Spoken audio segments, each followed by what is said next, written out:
Michael starts off this hour in Atlanta, Georgia. Hey, Michael, how are you? Hi, Dave. Nice to meet. First to talk to you. You too, sir. Well, before I start, my wife wanted to make sure I told you hi. She's a recently converted fan ever since I convinced her to start listening to you guys. So she's really excited to actually to be a part of the program now. Cool. So my question is, like I said, me and my wife have started taking FP. We're actually starting our first class this Saturday coming up. Mm-hmm. So we're trying to work on our budget and live within our means and everything else. So one of our major problems is our church. We go to a small church where we're tithers. And what we're up against is that we keep getting asked to contribute to campaigns going on, like this campaign to buy blinds, and it's $100 per family, or another one is to our pastor anniversary, and I'm wanting money for everything that's going on. And we don't really have the money to do that because we're trying to live on our budget and trying to stick to paying off our debt and everything. Mm-hmm. But we're finding it hard to say no because we're getting combative back towards against that. So I'm trying to figure out, how do we tell them that we're trying to... So what happened if you said, what happened? What would be the reaction if you said, gosh, that sounds like a really good program, and someday we'll be able to participate in that kind of a program. Right now, our tithe is all we're committed to because we're trying to clean up our own household first, which is scriptural. So, yeah, I'm sure you guys understand we just can't do any more than the tithe right now. What would be the reaction to that? Well, you just need to dig deep and believe that God will take care of the rest kind of response back. Mm-hmm. So it's kind of, we get pushed back. Yeah, okay. Well, I wouldn't go well with that, I'm afraid. I would be nice a few times, and then after that I would say, well, you need to mind your own business.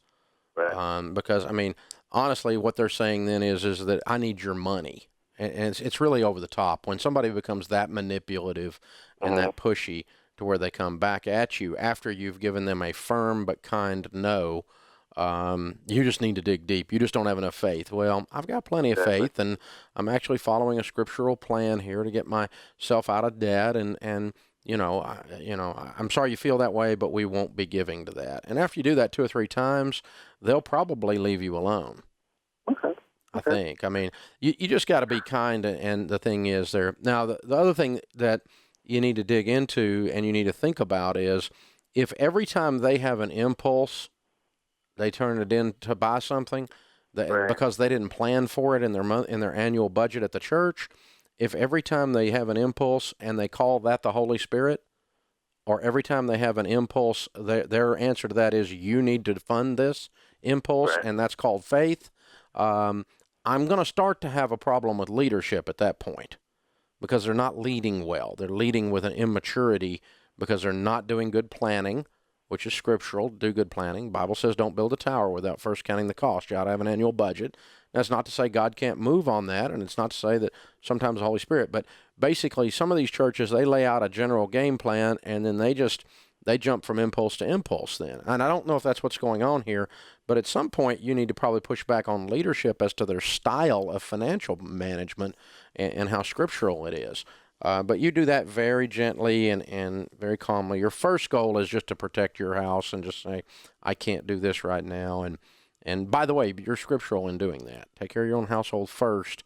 The offering is in a different category than the tithe is. We always, around Christianity, we always say tithes and offerings, almost like it's one word. And it's not one word, it's not one concept. They're two very different concepts. Offerings are from surplus, meaning that you have your family doing well first, which is take care of your own household first, or you're worse than an unbeliever.